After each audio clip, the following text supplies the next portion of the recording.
आज हमने ऑस्ट्रेलिया पढ़ना है। ऑस्ट्रेलियन कॉन्टिनेंट ये एक ऐसा कॉन्टिनेंट है जिसमें एक ही कंट्री है। एक ऐसा कॉन्टिनेंट जिसमें एक ही कंट्री है और उसके डिफरेंट पार्ट्स हैं, डिफरेंट स्टेट्स हैं, कुछ मेन लैंड है, ठीक है, कुछ आउट ऑफ द बॉडी है। ठीक है, हम उसकी स्टेट्स के बारे में पढ़ेंगे, जनरल इंफॉर्मेशन पढ़ेंगे, हिस्ट्री पढ़ेंगे, पर्सनैलिटीज पढ़ेंगे जो उससे रेलिवेंट है, जो पास पेपर्स में पूछी गई हैं personalities. For example Ricky Ponting, Julian Assange etcetera, इस तरह की पर्सनैलिटीज हैं, वो हम पढ़ेंगे। मजीद इसके बारे में जो फन फैक्ट्स हैं वो भी देखेंगे कि क्या है ये क्या इस ऑस्ट्रेलियन कॉन्टिनेंट हमारे जो पेपर है, कॉम्पिटिटिव एग्जाम्स हैं, उसके लिहाज से ये क्या क्यों इम्पोर्टेंट है। ठीक है, आप ग्लोब देखें, ये ऑस्ट्रेलिया, ये इधर, ये जो यहाँ पे मूव कर गया है, ठीक है, बिल्कुल ये हमारे साउदर्न साइड पर ये ऑस्ट्रेलियन कॉन्टिनेंट आता है। ठीक है, ये अफ्रीका है जहाँ पर अभी मेरा कर्सर है, ये साउथ अमेरिका, ये ऑस्ट्रेलिया।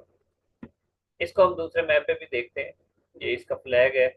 आप इसके फ्लैग से अंदाजा कर सकते हैं कि ये फ्लैग बर्तानिया के फ्लैग से सिमिलर है। क्यों? क्यों सिमिलैरिटी है जी? क्योंकि बरतानवी लोगों ने ही इसको डिस्कवर किया था। डिस्कवर तो और लोगों ने भी किया, डच ने भी किया एटसेट्रा, लेकिन उस वक्त तक ये इतना एक्सपोज नहीं हुआ था। बाद में फिर बरतानिया ने डिस्कवर किया, उसने उन्होंने कहा दिया जी हमारा इलाका है, और फिर यहाँ पर बहुत सारी माइग्रेशन हुई, ये इलाका आबाद हुआ, इसके नेटिव्स भी हैं। उन नेटिव्स को क्या कहते हैं, उन नेटिव्स कैसे दिखते हैं एटसेट्रा, ये चीज़ हम देखेंगे। यहाँ देखें जी, ये मैप, ये आप नॉर्थ अमेरिका, ये यूएसए है यहाँ पर। ठीक है, और ये उस वक्त तो जब ये ऑस्ट्रेलिया डिस्कवर हुआ, अमेरिका का इतना बड़ा नाम नहीं था। यहाँ जो यूरोप है, इसको, इस एरिया को देखें आप, यहीं पर डच थे, यहीं पर फ्रांसीसिस थे। ये यूके है, अभी जिसको मैं सर्कल करूंगा, ये यूके है। यूके की ट्रेड होती थी, ये लोग यहाँ से मूव करते थे, इंडिया जाते थे, इधर से जाते थे बाजूकात। और यहाँ पर ये इंडिया है, ठीक है, ये इंडिया है। ये यहाँ ये लोग जाते थे और उसके बाद फिर उन्होंने इन यहाँ पर ये जो आर्चिपेलागोस हैं, यहाँ कदम रखा। देन ऑस्ट्रेलिया का ये वाला हिस्सा, जो वेस्टर्न हिस्सा, इसको डिस्कवर किया गया। ठीक है, फिर एक वक्त ऐसा आया कि ये लोग यहाँ से मूव करके, ये लोग यहाँ नहीं जाते थे, याद रखना, ये यहाँ नहीं जाते थे क्योंकि ये बहुत ज्यादा तेज हवाएं चलती थी। ठीक है, काफी इश्यूज होते थे, खुला समंदर इसको कहते हैं यहाँ पर, ये खुला समंदर है। कभी भी याद रखना, जब भी ट्रेड होती है, फॉर एग्जांपल अगर जब ये मुसलमानों ने इस एरिया पे कब्जा कर लिया, एक वक्त था 14वीं 15वीं सदी में, मुसलमानों ने इस हिस्से पे कब्जा कर लिया, तो चुनाचा यूरोपियंस का ये दरमियान का रूट ब्रेक डाउन हो गया। यूएस की हिस्ट्री में हम इसको बड़ी डिटेल से देखेंगे। तो यूरोपियंस ने क्या किया, फिर यहाँ से ट्रेड करते थे, ऐसे गोल घूम के जाते थे। तो ये ऐसे किनारे किनारे चलते हैं, जो शिप है वो ऐसे किनारे किनारे चलता है, ऐसे। यही वजह है वो जो मोहम्मद बिन कासिम वाला वाकया हुआ था, नाहीद वाला, ये श्रीलंका से जो मुसलमानों का शिप गया था, अरब ताजिर थे उसमें, तो यहाँ से किनारे किनारे जा रहे थे। जब वो सिंध के इलाके में पहुंचे तो राजा दाहिर के गुंडे, राजा दाहिर के जिन्होंने जिसकी पुष्टपनाही की हुई थी, उन्होंने उसको लूट लिया। चुनाचे ये किनारे किनारे चलता है ऐसे। तो बहरहाल एक वक्त था कि फिर ये ऐसे मूव करके यहाँ चाइना वगैरह में इलाकों में जाने लगे।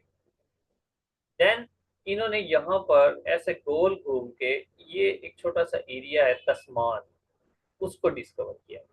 ठीक है, तस्मान को डिस्कवर करने के बाद फिर ये अच्छा खासा डिस्टेंस है। देन इन्होंने ये ईस्टर्न कोस्ट ऑस्ट्रेलिया की बाद में, ईस्टर्न कोस्ट पे बाद में कब्जा किया गया, और बाद में ही ईस्टर्न कोस्ट को अपनाया गया, उस पर डिक्लेयर किया गया कि ये हमारी टेरिटरी है। ये थोड़ा सा एक इसका बैकग्राउंड है कि किस तरह से ये एरिया कैसे कैसे डिस्कवर हुआ, अभी हम इसको थोड़ा बहुत देखेंगे। ऑस्ट्रेलियन कॉन्टिनेंट जिसमें एक ही कंट्री है, ये एक ऐसा कॉन्टिनेंट है जिसमें एक ही कंट्री है, जिसका कैपिटल कैनबेरा है। ठीक है, कैपिटल कैनबेरा इसका कैपिटल है, इंपॉर्टेंट है। Sixth largest country by area है। Six largest country. तो फर्स्ट कौन सा लार्जेस्ट एरिया के लिहाज से बात कर रहे हैं, सबसे बड़ा कंट्री रशिया, रूस। ये इतना बड़ा है कि दुनिया के 1/8 पार्ट पर ही आता है, यानी कि एक हिस्सा रशिया है और बाकी 7 हिस्से पूरी दुनिया है। इस कदर बड़ा मुल्क है ये। उसके बाद कनाडा रकबे के लिहाज से बहुत बड़ा कंट्री है, फिर चाइना आता है, ये रकबे के लिहाज से बड़ा कंट्री है, यूनाइटेड स्टेट्स फोर्थ नंबर पर आता है। ये बड़े कंट्रीज हैं, देखें आप। ब्राजील फिफ्थ, ऑस्ट्रेलियन सिक्स और इंडिया, ठीक है इंडिया 7 नंबर पर आता है, अर्जेंटीना 8वें नंबर पर और कजाकिस्तान 9वें नंबर पर आता है। मैंने इस सीरीज को 9th नंबर ऑफ कंट्रीज तक क्यों एक्सटेंड किया है, एनीवन एल्स कोई गैस करे। इतनी बड़ी सीरीज तो नहीं पूछेंगे ना 7th नंबर पे कौन है, 8 नंबर पे कौन है। मैंने इसको 9th नंबर तक एक्सटेंड किया है, क्या रीजन हो सकती है।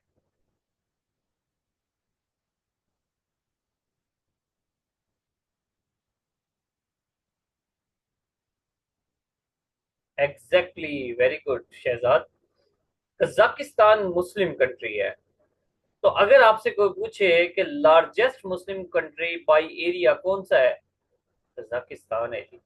जो दुनिया के अगर बाय एरिया देखें तो 9वें नंबर पर आता है ओवरऑल, लेकिन अगर मुस्लिम मुस्लिम कंट्रीज में लार्जेस्ट देखें तो वो कजाकिस्तान है।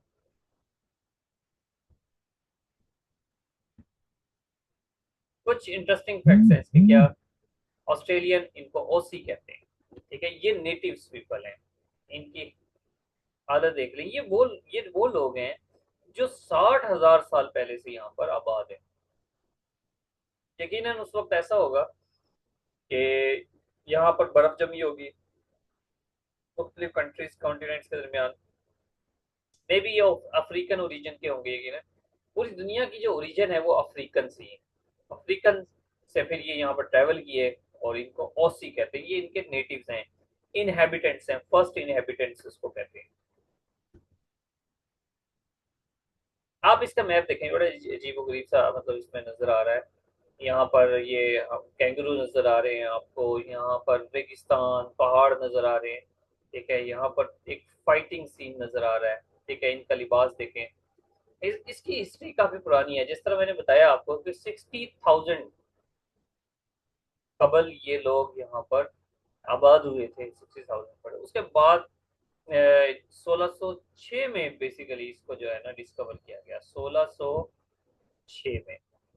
अगर आपसे कोई पूछता है कि ऑस्ट्रेलिया को कब डिस्कवर किया गया, तो वो 1606 है एक्चुअली। जो डच जब आए थे इस सरजमीन पर तो उन्होंने इसको डिस्कवर किया था, ठीक है। विलियम जेनजोन, ठीक है। विलियम जेनजोन एक बंदा था, मैं चैट में लिख देता हूँ, WILLEUM, विलियम जेनजोन। विलियम जेनजोन, इस बंदे ने इसको डिस्कवर किया था। ये डच था, फर्स्ट यूरोपियन था जिसने ऑस्ट्रेलिया पर कदम रखा था, ठीक है। उसके बाद ये फिर एक्सपोजर आते ही चले गए।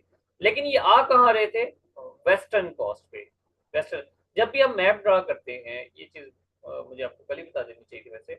जब भी हम मैप ड्रा करते हैं याद रखें एक ऐसी एरो बनाएं, ठीक है। हमारे राइट साइड पे ईस्ट होता है,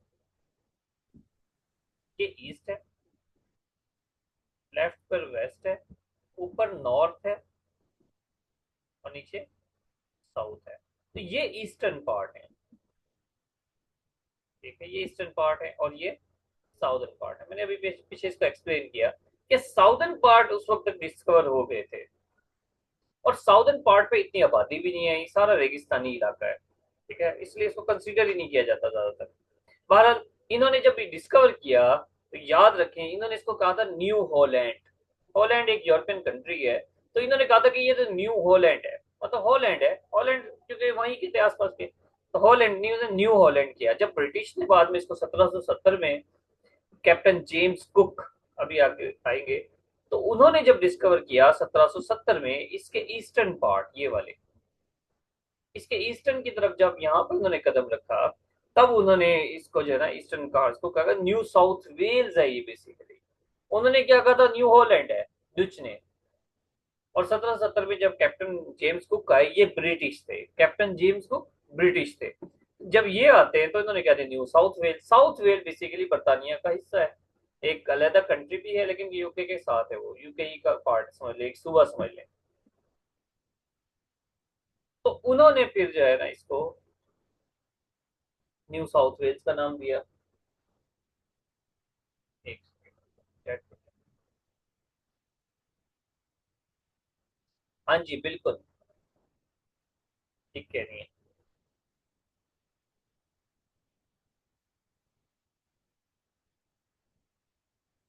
क्लियर होगी जी बात।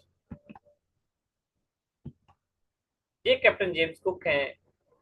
अगर अगर सिंपल ये आ जाए, ध्यान से मेरी बात को समझना।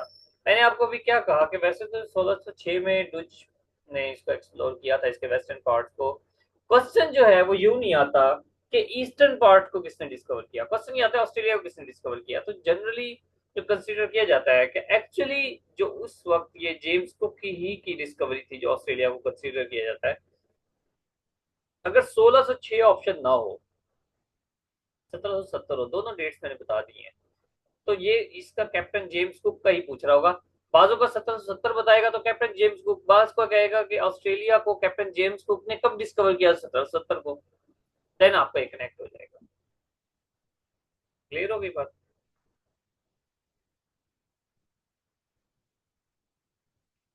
यहाँ इसका नेशनल नेशनल एनिमल कैंगरू है। ठीक है, इसका नेशनल एनिमल है कैंगरू। क्रिकेट टीम भी इनकी कैंगरू कहलाती है। ठीक है, फेमस प्लेयर है जी रिकी पॉन्टिंग, अभी आगे पढ़ेंगे। क्रिकेट टीम से रिलेटेड है तो रिकी पॉन्टिंग है। नेशनल बर्ड है इसका जनाब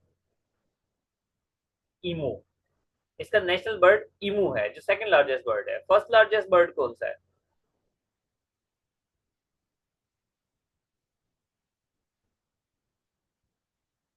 ठीक है, यहाँ पर ईमू पाए जाते हैं बहुत ज्यादा। हमिंग नहीं, हमिंग क्या, फर्स्ट लार्जेस्ट बर्ड कौन है, कौन सा है फर्स्ट लार्जेस्ट बर्ड? ईमू जो है ये सेकंड लार्जेस्ट बर्ड है। ऑस्ट्रिच, ऑस्ट्रिच ऑस्ट्रिच, हाँ जी गुड शाबाश, ऑस्ट्रिच है। तो ये सेकंड लार्जेस्ट बर्ड है। सेकंड और लार्जेस्ट बर्ड कौन है? ऑस्ट्रिच। ऑस्ट्रिच ऐसा होता है जिसकी आंखें इंसान के, जिसकी आंखें उसके दिमाग से भी बड़ी होती हैं। अच्छा, मैंने पिक्चर नहीं डाली। ऑस्ट्रिच एक ऐसा परिंदा है दुनिया का सबसे बड़ा। ठीक है, इसकी जो आंखें हैं इसके दिमाग से भी बड़ी होती हैं। नेक्स्ट है, ये एक ऐसा कॉन्टिनेंट है जहां पर कोई ग्लेशियर नहीं है। ठीक है, यहाँ पे कोई ग्लेशियर नहीं है लेकिन डेजर्ट बहुत हैं। ठीक है, 5 डेजर्ट तो फेमस हैं, इसके अलावा भी बहुत डेजर्ट हैं। तो ये चीज आपने याद रखनी है, ये अक्सर एक क्वेश्चन पूछा जाता है, वो कौन सा कॉन्टिनेंट है जहां पर कोई डेजर्ट नहीं है। तो कोई डेजर्ट नहीं है वो यूरोप है, लेकिन जहां पर कोई ग्लेशियर नहीं है वो ऑस्ट्रेलिया है। ग्लेशियर नहीं है यहाँ पर, कोई बर्फानी तोदे नहीं है यहाँ पर। तो कौन से डेजर्ट हैं? ये Gibson, Simpson, Great Sandy, Great Victoria, Tanami desert ये फेमस हैं। ठीक है, सवाल इस तरह से आते हैं कि जनाब ये बताएं कि सिम्पसन डेजर्ट कहाँ पाया जाता है, तिनामी डेजर्ट किस कॉन्टिनेंट का पार्ट है, किस कंट्री का पार्ट है, इस तरह के क्वेश्चन आते हैं। तो आप यहाँ से पढ़ रहे हैं Gibson, Simpson, Great Sandy, Great Victoria, Tanami desert, ये चीजें आप याद होना चाहिए कि ऑस्ट्रेलिया के पार्ट है। गिब्सन, सिम्पसन, क्योंकि यहाँ पे डेजर्ट बहुत है। ठीक है, डेजर्ट बहुत ज्यादा है, इसी वजह से यहाँ पर शीप बहुत है। ठीक है, 2/3 डेजर्ट है। और इन यहाँ पर बेशुमार भेड़ें पाली जाती हैं। ठीक है, खुश्क घास पर पल जाती हैं भेड़ें। यहाँ पर इतनी भेड़ें हैं कि वो इंसानों से भी ज्यादा है। जो भेड़ों की तादाद है, शीप जो है वो इंसानों से भी ज्यादा है। अब जब शीप ज्यादा होंगी तो आप मुझे बताएं, क्या वहां पर क्या ऊन नहीं होगा ज्यादा? ऊन ज्यादा पैदा होगा। इसी वजह से इसको लैंड ऑफ, क्योंकि सबसे ज्यादा वूल पैदा होता है वो होता है यहाँ पर इसलिए लैंड ऑफ गोल्डन फ्लीस भी कहते हैं। फ्लीस एक खास तरह का ऊन है, ठीक है, गोल्डन कलर की, जहाँ यहाँ पे भेड़ी पाई जाती है, तो उनसे ऊन निकाला जाता है, ऊन निकाला जाता है, तो खास किस्म का वूल है, तो गोल्डन कलर का, तो लैंड ऑफ गोल्डन फ्लीस भी कहते हैं, इस कदर ऊन पैदा होता है। फिर लॉन्गेस्ट रिवर जो है यहाँ का, ऑस्ट्रेलिया का, वो मरे रिवर है, 2500 किलोमीटर। कुछ भी पूछ लेता है जी, आप एक आधा कोई रिवर भी सर्च कर लेना कि यहाँ पर कोई और फेमस रिवर हो तो, क्योंकि बाजू का वो पूछ लेता है जी फलां रिवर है, ये बताइए कि कहाँ पर पाया जाता है। ऑस्ट्रेलिया में पाया जाता है। इस तरह से आप एक आधा कोई रिवर देख लेना। डार्लिंग रिवर भी है जी, जो मरे रिवर में गिरता है। तो डार्लिंग रिवर कहाँ पाया जाता है? ऑस्ट्रेलिया में। मरे रिवर कहाँ है? मरे रिवर इसलिए जरूरी है, इसलिए इंपॉर्टेंट है क्योंकि ये लॉन्गेस्ट है ऑस्ट्रेलिया का। नेक्स्ट है ग्रेट डिवाइडिंग रेंज। ये किसी एरिया को डिवाइड नहीं कर रही है, इसका नाम है। जहां पर भी ग्रेट आता है वो इसका मतलब ऑस्ट्रेलिया से रिलेटेड है, ठीक है, ऑस्ट्रेलिया से। ये ग्रेट डिवाइडिंग रेंज है, ठीक है, समंदर से इसको सेपरेट करते हैं किनारे किनारे पर ऑस्ट्रेलिया में भी, वो बिल्कुल नॉर्थ से साउथ की जानिब। ये एक बहुत बड़ी रेंज है। रेंज से क्या मुराद है जी? क्या मतलब है इसका, पता है सबको? Of series. जी,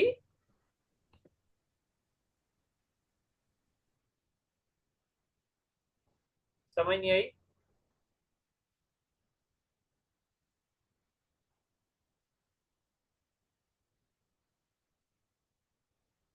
रेंज से मुराद है माउंटेन रेंज। रेंज से क्या मैं मुराद है? वही कह रही थी, ग्रुप ऑफ सीरीज। सीरीज नहीं। ओह, माउंटेन रेंज, ये माउंटेन रेंज की बात हो रही है। Great dividing range mean mountain range, ठीक है। जी सर, आगे समझ। ये माउंटेन रेंज है जी, डिफरेंट माउंटेन्स है यहाँ पर, ठीक है। और लार्जेस्ट माउंटेन रेंज ऑस्ट्रेलिया का है, ये भी 2500, ये 3500 किलोमीटर है, ठीक है। ये 3500 किलोमीटर, जो रिवर है वो 2500 किलोमीटर उसकी लेंथ है, लेकिन ग्रेट डिवाइडिंग रेंज की लेंथ कितनी है?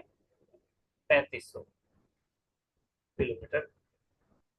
और यहाँ पर ये माउंटेन है कोशियोजिको, ये माउंटेन है कोशियोजिको, इसके बारे में पढ़ेंगे जी। तो लार्जेस्ट माउंटेन रेंज है 3500 किलोमीटर, इसकी लेंथ है। अब बाकी एक बार तो हम रिवाइज करते हैं, जो सबसे दुनिया की सबसे बड़ी माउंटेन रेंज कौन सी है? एंडीज, जो लॉन्गेस्ट माउंटेन रेंज है, इसकी लेंथ है 7000 किलोमीटर। ये मैंने थोड़ा कंपेयर करवाया आपको। साउथ अमेरिका में सेकंड लार्जेस्ट कौन सी है?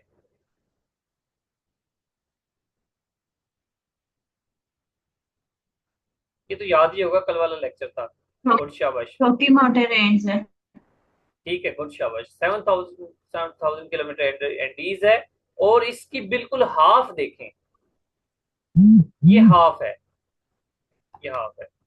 और ये जो ग्रेट डिवाइडिंग रेंज है, ये दुनिया की तीसरी बड़ी माउंटेन रेंज है। Is it?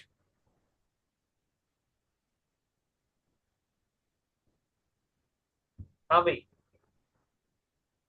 Third largest mountain range कौन सी है?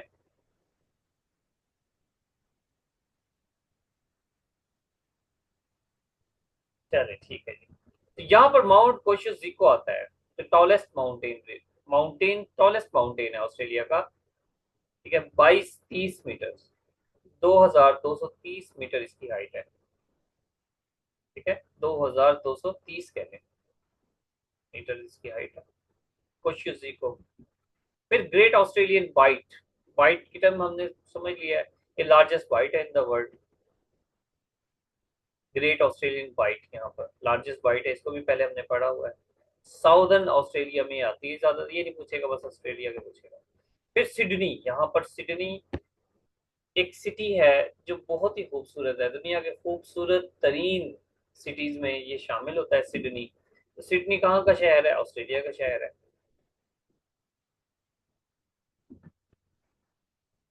ये जी ऑस्ट्रेलिया का सिटी है सिडनी। यहाँ पर मेलबोर्न क्रिकेट स्टेडियम है, मेलबोर्न क्रिकेट स्टेडियम ऑस्ट्रेलिया में।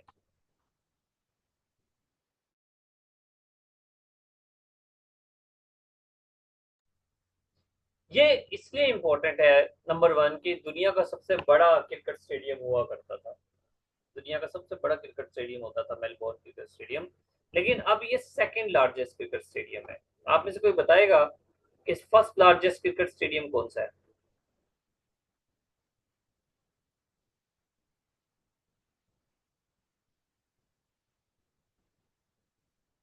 Very good, very good. Shahzad, आप पास पेपर वगैरह पढ़ते रहते हो क्या? चीजें आप पढ़ाई नहीं है, मैंने आपको कैसे पता है? आप एडवांस कैसे हो? मतलब इतना मैं एक्सपेक्ट नहीं करता ना आपसे। नहीं, जिस तरह मुझे पता है ना, एमन है, ये काफी सीनियर स्टूडेंट है, इनको यकीनन पता होगा। तो उसी तरह भी आप कैसे मतलब तैयारी कर रहे हो, कहाँ से, एक्स्ट्रा किस तरह से पढ़ रहे हो,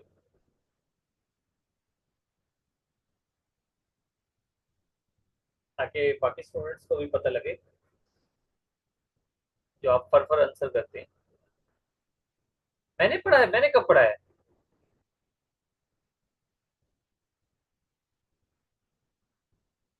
मैंने कब पढ़ा है? ओह अच्छा। अच्छा अच्छा, फिर ठीक है। मैंने कहा शायद मेरे स्टूडेंट्स एडवांस चल रहे हैं काफी। ठीक है, ये मतलब शायद आपको मेरा ये तंज नहीं कर रहा मैं, कुछ खुशी का इजहार कर रहा हूँ। अच्छी बात है अगर आप लोग एडवांस चल रहे हैं तो। अगर एक्स्ट्रा तैयारी कर रहे हैं, पास पेपर वगैरह पढ़ रहे हैं, तो ये तो पढ़ना जरूरी है तमाम स्टूडेंट्स के लिए। चलें, मैं बस क्यूरियस हो रहा था कि शहजाद इतने आंसर कैसे करते हैं। Melbourne cricket stadium second largest cricket stadium है जी। और आजकल फर्स्ट लार्जेस्ट कौन सा है? नरेंद्र मोदी स्टेडियम। ठीक है, गुजरात में, इंडिया के गुजरात में है। ये मेलबोर्न इसलिए भी इम्पोर्टेंट है, 92 का जो मैच हुआ था वो मेलबोर्न में हुआ था। ठीक है, आईसीसी क्रिकेट वर्ल्ड कप वो मेलबोर्न में हुआ था। किसके साथ पाकिस्तान ने, किसके अगेंस्ट खेला था? देखिए, ऑस्ट्रेलिया में खेला है इंग्लैंड के खिलाफ और 22 रन से हराया है। ये सारी बातें इंपॉर्टेंट है, ये सारी बातें इंपॉर्टेंट है। डॉकलैंड क्रिकेट स्टेडियम, ये इंडोर क्रिकेट स्टेडियम है। डॉकलैंड क्रिकेट स्टेडियम है इंडोर। ये भी ऑस्ट्रेलिया में, याद रखना आपने। कंतास एयरलाइन, कंतास एयरलाइन, ये इंपॉर्टेंट है, ये अभी ऑस्ट्रेलिया की है। एयरलाइंस पूछ लेता है, फेमस एयरलाइन है। एक क्वेश्चन है जी, 1900 2019-20 में ऑस्ट्रेलिया में बुश फायर हुई थी। ऑस्ट्रेलिया में बुश फायर हुई थी, आग लग गई थी। तो उस वो जब वहां पर आग लग गई थी उस वक्त, ये बड़ा मतलब एक खौफनाक सीन ही समझ लें। काफी आग फैली, तकरीबन एक साल चलती, एक साल तो नहीं, जून 2019 से स्टार्ट हुई थी और 2020 के आगाज में जो है ना उस पर काबू पाया। 7-8 महीने ये चलती रही। इसको ब्लैक समर कहते हैं। ब्लैक समर क्यों कहते हैं? दुख की वजह से, सोग के लिए ब्लैक एक दुख की कंडीशन थी। ठीक है, ये जो रेड कलर्स हैं ऑस्ट्रेलिया में, यहाँ ये एरिया जितने भी हैं, यहाँ पर ये आग फैली थी। ठीक है, यहाँ पर ये आग फैली थी बेसिकली। इसमें डेथ तो इतनी नहीं हुई, कोई 33 डेथ्स हो गई थी। लेकिन 3000 घर नजरे आतिश हो गए। 17 मिलियन, 1,70,000, 1,70,000 एकड़ जमीन जो है वो इस आग के दायरे में आ गई थी। तो बहुत जंगल, बहुत ज्यादा नुकसान हुआ था जंगल का, इसलिए इसको ब्लैक समर कहते हैं। फेमस पर्सनैलिटीज कौन सी हैं? फेमस पर्सनैलिटीज, सबसे पहले कुल्त वल्दीन। कुल्त वल्दीन ऑस्ट्रेलियन डिप्लोमेट थे जो यूनाइटेड नेशन के 4th सेक्रेटरी जनरल थे। ठीक है, इन्होंने 2 टर्म्स ली, 72 से 81। कुल्त वल्दीन, ये आपको याद रखना है कि कुल्त वल्दीन कहाँ के थे? ऑस्ट्रेलिया के थे। कौन से सेक्रेटरी जनरल थे? 4th, फॉर 2 टर्म्स, 1972 से 81। ठीक है। Julian Assange, founder of WikiLeaks, media company. 2000, junior Assange को थोड़ा सा समझ लेते हैं जी, क्या बंदा क्या था ये। विकीलीक्स एक वेबसाइट है। विकी लीक्स, जिसे विकीपीडिया होता है। तो उन दिनों बहरहाल ये कंप्यूटर का मास्टर था ये बंदा, और इसको दुनिया मतलब को एक्सपोज करने का बड़ा शौक था कि दुनिया में जो जराइम हो रहे हैं और ये सब कुछ, मास्टरमाइंड था ये। ठीक है, विकी ने विकीलीक्स की बुनियाद रख दी 2006 में, इसने ये वेबसाइट बनाई। इस पे इसने क्या काम शुरू किया, दुनिया में यूएसए, बरतानिया और ये लोग छुप छुपा के करते थे, जिस तरह इराक में वार हो रही थी, अफगानिस्तान में वार हुई थी, इसने इसको एक्सपोज करना शुरू कर दिया। ठीक है, इसके जो पर्दापोश पीछे कहानी थी वो बतानी शुरू कर दी। चुनाचा इसके फिर पीछे पड़ गए यूनाइटेड नेशंस और एटसेट्रा, इसने फिर यूके में भी बना ली, फिर यूके ने इसको हैंड ओवर कर दिया अमेरिका के, वहां पर इसका केस चलता रहा। ठीक है, एक अरसे तक।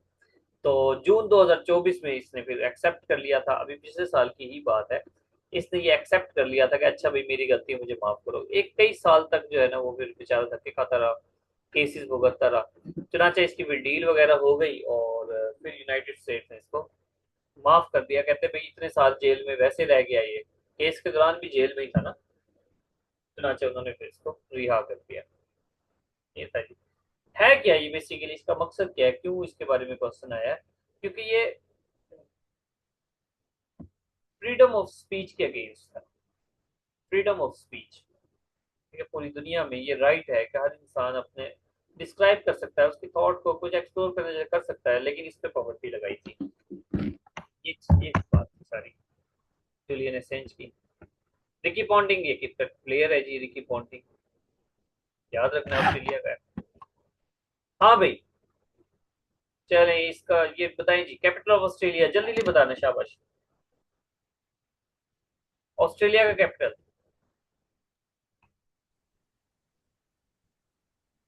Canberra. Australia capital Canberra, good. Australian people क्या कहलाते हैं? हाँ जी सुनी।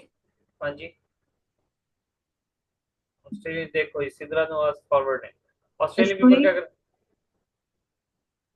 जी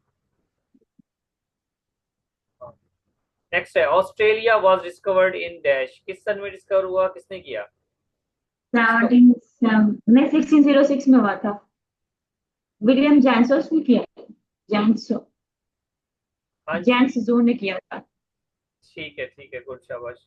606 में डुच ने इनको डिस्कवर किया था। और अगर वो पूछ ले नॉर्दर्न ऑस्ट्रेलिया, जो ईस्टर्न ऑस्ट्रेलिया, ऑस्ट्रेलिया किसने डिस्कवर किया था? फर्स्ट कैप्टन जेम्स कुक ने किया था 1770 में। गुड, शाबाश, 1770 में। ये कौन है 1960 1977, ये कौन कहाँ पहुंच गया हो? वो 1770 है जी, 1770 जेम्स कुक। नेक्स्ट है जी, नेशनल एनिमल, एनिमल बताएं। कैंगरू। कैंगरू। National bird. ये ये है इमू है। Shahzad, second largest. शहजाद कह रहे हैं हीमू। शहजाद, शहजादा इंडिया, इंडो पाक हिस्ट्री लगता है आपके जहन में बस गई है। हीमू और अकबर का मुकाबला हुआ था ना। अच्छा, इसमें एडिट हो इमू जाता है, बैकू। इसमें कमेंट एडिट हो जाता है, जो आपने चैट लिखा है एडिट हो जाता है?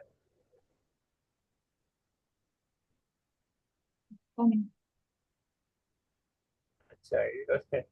चलिए, अच्छा अभी नेशनल बर्ड हीमू, तीन डेजर्ट्स के नाम बताएं। ये गिस्पन डेजर्ट रहता है नाम।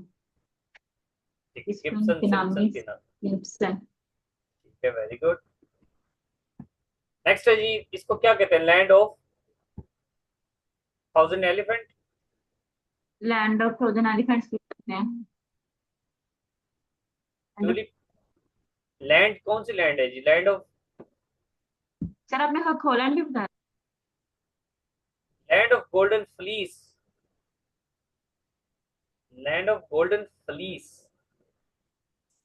ठीक है, सिद्रा बता रही है, सिद्रा बड़ी एक्टिव है भाई। गुड, शाबाश, स्पेलिंग ठीक नहीं है बस आप लोगों की। लेंथ ऑफ मरे रिवर? 2500 किलोमीटर। ठीक है। Largest mountain range? Great diving range. उसकी लेंथ बताओ।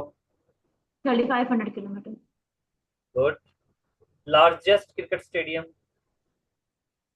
ये वो नरेंद्र मोदी का है फर्स्ट। ठीक है। फाउंडर ऑफ वो विकीलीक्स।